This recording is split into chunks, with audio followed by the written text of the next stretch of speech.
My name is Emma Clark. I am 29 years old. For 6 years, I gave everything I had to a man who told me I was his whole world. Then one morning, I woke up to a note on the kitchen counter and an empty closet. My boyfriend of 6 years had left me for his boss's daughter, a woman whose family owned half the real estate in Portland. Just like that, the life I had built was gone. No warning, no conversation. Just a note and silence. I had moved across the country for him. My friends were back in Ohio. My savings had gone into our shared apartment, which was, of course, only in his name. I had exactly 43 days before my lease ran out and nowhere to go.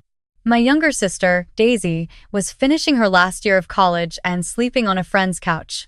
My mother had just started recovering from surgery and could barely cover her own bills. There was no safety net. There was no one coming to help me. I spent the first week in shock. The second week, I started applying to every job I could find. Retail, waitressing, administrative work, anything. I had a nursing assistant certification I had earned years ago, but never really used, and one evening, while scrolling through job listings at midnight, I came across something unusual. Live-in personal care assistant needed. Private estate outside Portland. Competitive salary. Discretion required. The patient was described as a retired industrialist in his late 70s with progressive behavioral decline. The posting said that most applicants did not last beyond the first week. It said this like a warning. I should have kept scrolling. Instead, I applied that same night. 3 days later, I was sitting in the passenger seat of a hired car, watching the city disappear behind me as we drove toward the outskirts of town. The estate appeared through the trees like something from a different era. Stone walls, a long iron gate, and a house so large it seemed to absorb the gray afternoon light rather than reflect it. I told myself this was just a job. I told myself I would be fine.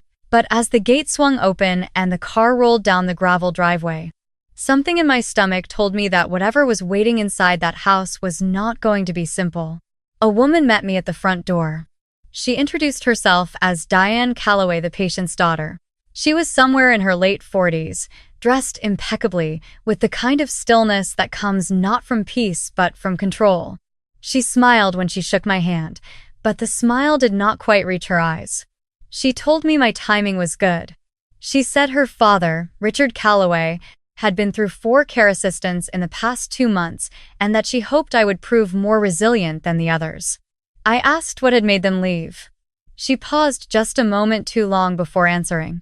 She said her father could be difficult, unpredictable, that his condition had deteriorated significantly over the past year, and that managing his emotional outbursts required patience most people simply did not have. I told her I was patient. I did not tell her I was also desperate. She walked me through the house in long, efficient strides, pointing out the medication cabinet, the daily schedule, the emergency contacts.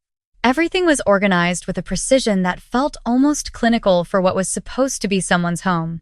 When we reached the hallway outside her father's room, she stopped and lowered her voice.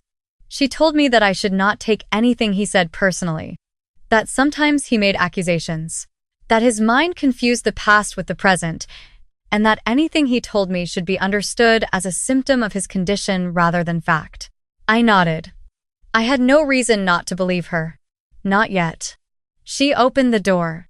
The man sitting by the window was smaller than I expected. He was thin, wrapped in a wool cardigan despite the warmth of the room, with white hair combed carefully back from his forehead. His hands rested on the arms of his chair, and when he heard us enter, he turned slowly to look at me. His eyes were sharp. Not clouded, not distant sharp. Quietly alert in a way that caught me off guard. Diane introduced me as his new assistant. He looked at me for a long moment without speaking. Then he looked back at the window and said, very quietly, that he supposed I would do. It was not a warm welcome, but something about it felt honest, and honesty, after everything I had been through, felt like something I could work with. The rest of that first day was exactly what Diane had prepared me for. He refused his afternoon medication twice before accepting it. He knocked a glass off his side table, whether on purpose or not, I could not tell. He did not want conversation, did not want help moving from the chair to the bed, and told me at least 4 times that he did not need anyone watching over him. I stayed quiet. I moved carefully. I gave him space where I could and stayed close where I had to, and by evening, we had reached something like an uneasy truce. The main house staff, a housekeeper named Rosa and a groundskeeper named Paul, ate dinner together in the kitchen. They were polite, but guarded in the way that people are when they have learned not to get too attached to whoever is passing through. Rosa showed me to my room on the 2nd floor. It was modest but clean, a single bed, a small dresser, and a window that looked out over the back garden. I called my sister that night to tell her where I was. I told her the place was big and strange, and that my patient seemed more present than I had been led to expect. Daisy laughed and said I always landed in the complicated ones. She was not wrong. That first night, I could not sleep. I lay in the dark listening to the unfamiliar sounds of the house, the creak of old wood, the wind moving through the trees outside, the distant murmur of a television somewhere downstairs. Around 11, I got up to get a glass of water from the kitchen. The hallway was dim, lit only by small wall lights spaced far apart. I moved quietly, not wanting to wake anyone. I had almost reached the bottom of the stairs when I heard a voice I recognized. I stopped moving. The voice was coming from the sitting room off the main hall, a room I had only briefly been shown earlier in the day. The door was not fully closed, and through the gap came the sound of a man speaking, low and easy, with the particular confidence of someone used to getting what he wanted. I knew that voice. I had spent 6 years hearing it across kitchen tables, in the dark before sleep, on the other end of late-night phone calls. My legs stopped working for a second. Then I made myself move toward the doorway and look through the gap. Daniel was standing near the fireplace with a drink in his hand, talking to Diane, who was seated across from him with the same composed expression she had worn when she met me at the door. He was dressed the way he always dressed when he wanted to impress someone: dark jacket, open collar, easy posture. He looked relaxed. He looked like he belonged there. Then he shifted slightly and saw me standing in the hallway. The smile that crossed his face was slow and deliberate. He excused himself from Diane and walked to the doorway. He did not step aside to let me in. He leaned against the frame and looked at me the way someone looks at a minor inconvenience they have already decided is amusing. He said he had wondered whose car that was out front. He said he had heard Diane hired a new one but did not expect it to be me. He said this like it was the funniest thing he had encountered in a while. I told him I worked there. My voice came out steadier than I felt. He nodded slowly. He said he was aware. He told me that he and Diane had been together for 5 months, that she was remarkable, that the family was remarkable, that he had finally found somewhere he genuinely belonged. He said all of this without any apparent awareness of how cruel it was to say it to me. Or perhaps with full awareness. I was never entirely sure which was worse. Then he glanced past me at the staircase and told me not to worry. He said he would not make things awkward. He said he was sure I was very capable at my new job and that he had always thought I had a natural gift for taking care of people. He said it like it was a compliment. It was not. I got my water. I went back upstairs. I sat on the edge of my bed for a long time without turning the light on. Of all the houses in all of Portland, I had ended up in the home of the woman my ex-boyfriend had left me for. The woman whose family he had decided was more worth his time than 6 years of mine. I thought about leaving. I thought about it seriously and practically, running through what I would do if I packed my bag right now, where I would go, how long my remaining money would last. And then I thought about my mother's medical bills. I thought about Daisy. I thought about the 43 days that had already ticked down closer to 30, and I made myself lie down and close my eyes. I was not leaving. Not tonight. Not because of him. The next morning, I returned to Mr. Calloway's room, and we started again. He was quieter than the day before. He let me set out his breakfast without protesting and ate most of it without complaint. I did not try to fill the silence. I had learned quickly that he disliked forced cheerfulness. He asked me once where I was from, and I told him Ohio, and he said that was a long way to come. I said it was. He did not ask anything else, but something in his posture shifted, just slightly, toward something that was not quite warmth but was at least less cold. Over the following days, Daniel appeared in the house regularly. He and Diane would have dinner in the formal dining room while I ate with Rosa in the kitchen. Sometimes I would pass him in the hallway and he would acknowledge me with a nod that managed to be simultaneously casual and dismissive. Once, he came to collect Mr. Calloway's medication from the cabinet in the hall while I was nearby and said loudly to Diane, within my hearing, that the old man seemed calmer lately. He said it in a way that implied the improvement had nothing to do with me. Diane agreed pleasantly. She always agreed with Daniel pleasantly. What I noticed, though, was that Mr. Calloway did not agree. He said very little about Daniel directly, but when Daniel's name came up, something in the older man's jaw tightened. Once, when Diane mentioned that Daniel would be joining them for dinner, Mr. Calloway said nothing. He simply turned back toward the window, but his hands, resting on the arms of his chair, had curled slightly inward. About 10 days into the job, something happened that I had not been prepared for. It was mid-morning, and I had stepped out to refill the water pitcher from the kitchen. I was gone perhaps 8 minutes. When I came back, Mr. Calloway was not in his chair. He was standing near his desk, something he rarely did without assistance, and he was going through a drawer with shaking but deliberate hands. He heard me come in and looked up, and for a moment, something moved across his face that I could not name. He quickly closed the drawer and moved back toward his chair. I helped him sit without commenting on what I had seen. Then he looked at me directly and said, "I need you to do something." His voice was different from usual. Not confused, not agitated. Precise. He said he needed me to contact a man named Arthur Freed. He said Arthur was his attorney, not the firm that Diane had on retainer, but his personal attorney. He said he had not been allowed to speak with Arthur in nearly 3 months. He said that whenever he asked Diane to help him make the call, she told him it was not a good day for it. She always had a reason. There was always a reason. He told me not to tell Diane. I looked at him for a long moment. Then I asked why he was trusting me with this. He was quiet for a few seconds. Then he said that he had watched me for almost 2 weeks. He said I had not spoken about him to anyone in the house beyond what was necessary. He said he had noticed that I listened more than I spoke.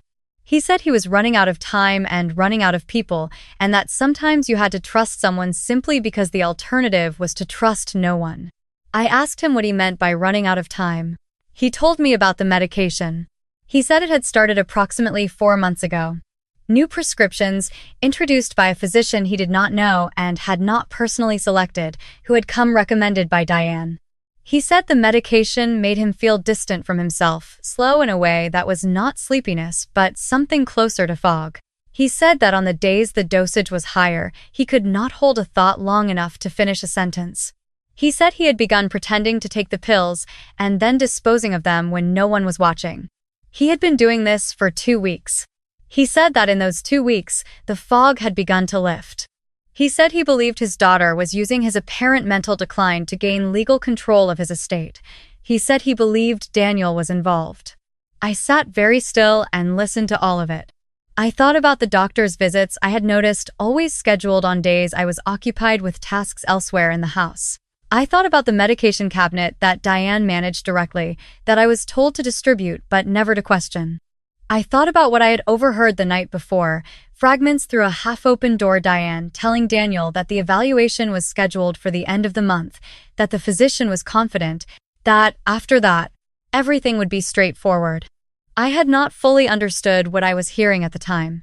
Now I did. I told him I would find Arthur Freed.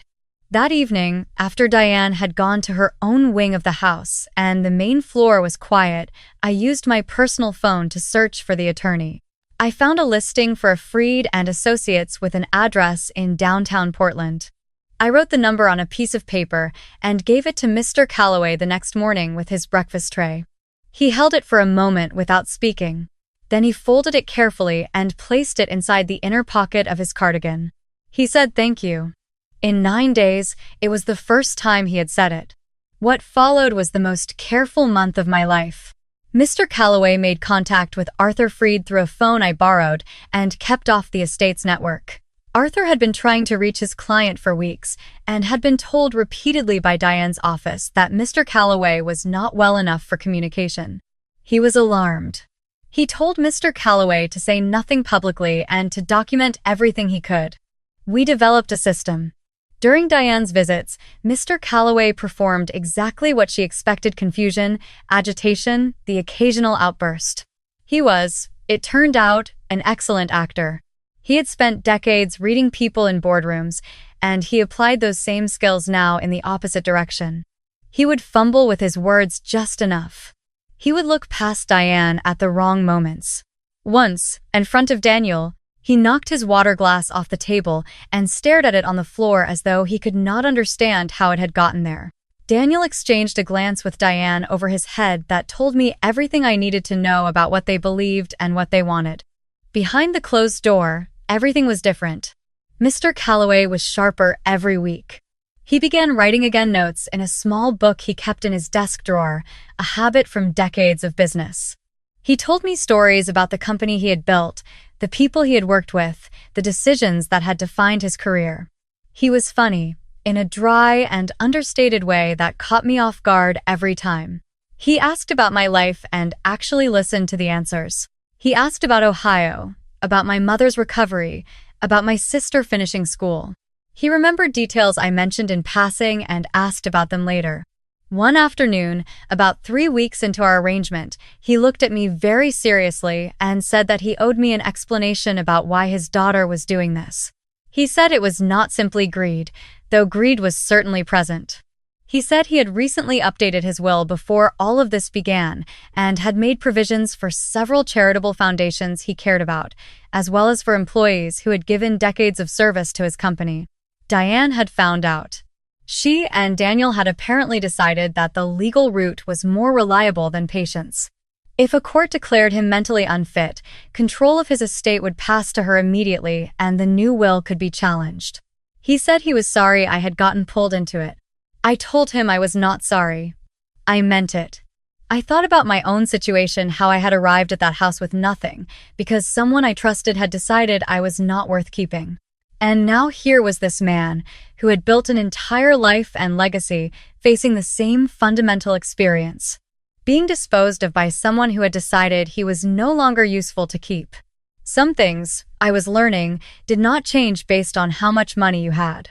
The evaluation was scheduled for a Thursday morning at the end of the month. Diane had arranged for 2 physicians and a legal representative from the estate's registered law firm. Arthur Freed arrived the night before and met briefly with Mr. Calloway while Diane believed him to be resting. They spoke for just under an hour. When Arthur left, Mr. Calloway sat quietly for a moment and then said that he was ready. That Thursday, I stayed close. Diane had arranged chairs around the sitting room downstairs. She looked calm in the way she always looked: calm, controlled, composed, satisfied in advance. Daniel sat slightly behind her, dressed carefully, the picture of supportive attentiveness. The 2 physicians took their seats. The legal representative opened a leather folder. Diane began by describing her father's decline over the past year. She was fluent and detailed and clearly well-rehearsed. She talked about episodes of confusion, violent outbursts, and inability to manage his own decision-making. She produced records she said had been kept by the care staff. I looked at those logs and recognized that the entries attributed to me were not things I had written. When she finished, she looked toward her father with an expression of practiced sorrow. Mr. Calloway looked back at her. Then he straightened in his chair, folded his hands in his lap, and began to speak. He spoke clearly and precisely for almost 15 minutes. He described the timeline of the medication changes. He named the physician Diane had introduced, who was not on the record with any medical board in Oregon. He referenced specific conversations, dates, locations, exact words that documented what had been done. He then looked at the legal representative and noted that his personal attorney was present and would be providing documentation, including a forensic analysis of the prescription records and recordings of 2 conversations that had taken place inside the estate. The room was extremely quiet. One of the physicians leaned forward and asked who had authorized the medication changes. The legal representative had already turned slightly away from Diane and toward Arthur Freed, who stood near the doorway and began speaking in the calm, unhurried way of someone who has been waiting a long time to say what he is about to say. Diane stood up. Her voice, for the first time since I had met her, was unsteady. She said this was an orchestrated disruption. She said her father was not well, and that whatever he believed he was saying, it was a product of his condition. She looked at the physicians and asked them to see that this was exactly the kind of confused, paranoid episode she had been describing. Neither physician moved to support her. Daniel said nothing. He had not said anything for several minutes. He was looking at the floor. Arthur Freed provided the documentation. The recordings were played. One of them was from the sitting room, a conversation between Diane and Daniel in which she described the medication schedule as accelerating the timeline. Daniel's voice on the recording asked how long until the evaluation could be justified. Diane's voice answered with a specific number of weeks. The legal representative closed his folder and picked up his phone. Within the hour, two things happened. The estate's registered law firm formally withdrew from representing Diane Calloway in any matter related to her father's estate. And two officers arrived at the front of the house and spoke with Diane and Daniel in the main hallway. I watched from the top of the stairs. Daniel looked up once, just before he was escorted out. He saw me on the landing. His expression was not angry. It was something smaller than that, something that looked, for just a moment, like embarrassment. Then he looked away and walked through the door.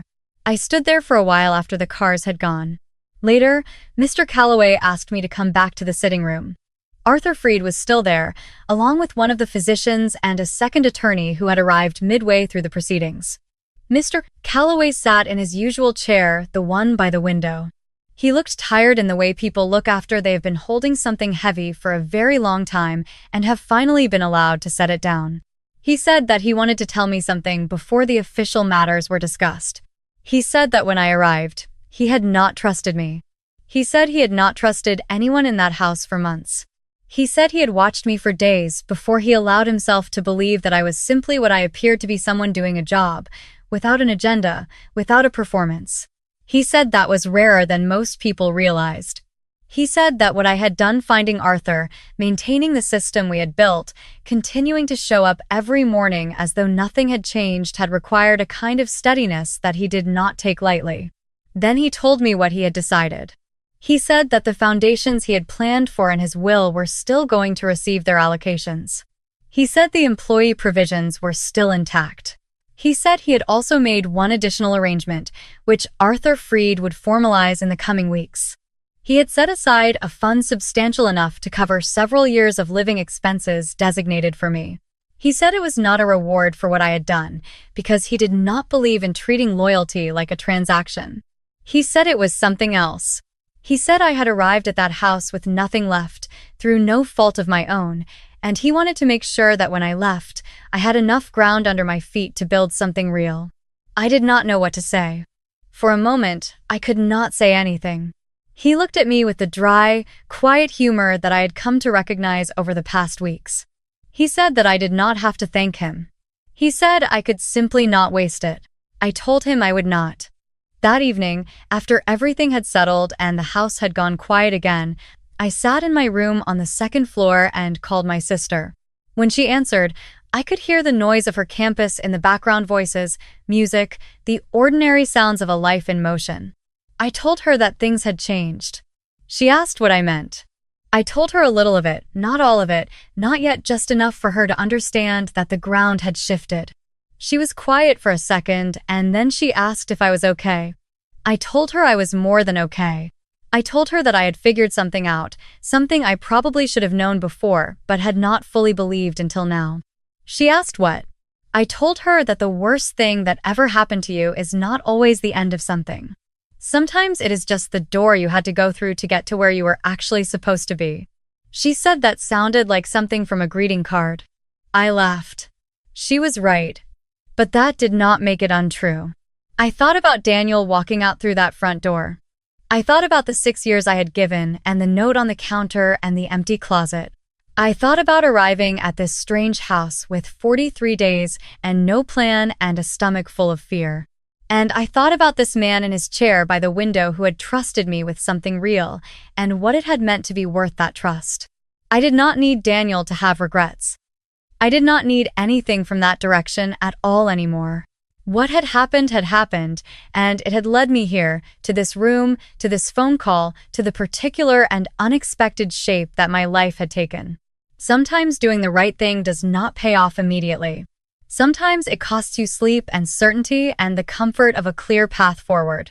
But I had learned sitting in that house, next to that man, holding a plan together one quiet morning at a time that doing the right thing was still always worth it. Not because the universe guarantees a reward, but because the person you become in the process is someone you can actually live with. I said goodnight to my sister. I turned off the light. Outside the window, the garden was dark and still, and somewhere in the house below me, for the first time in months, everything was quiet in a way that felt like peace rather than absence. I closed my eyes, and I slept.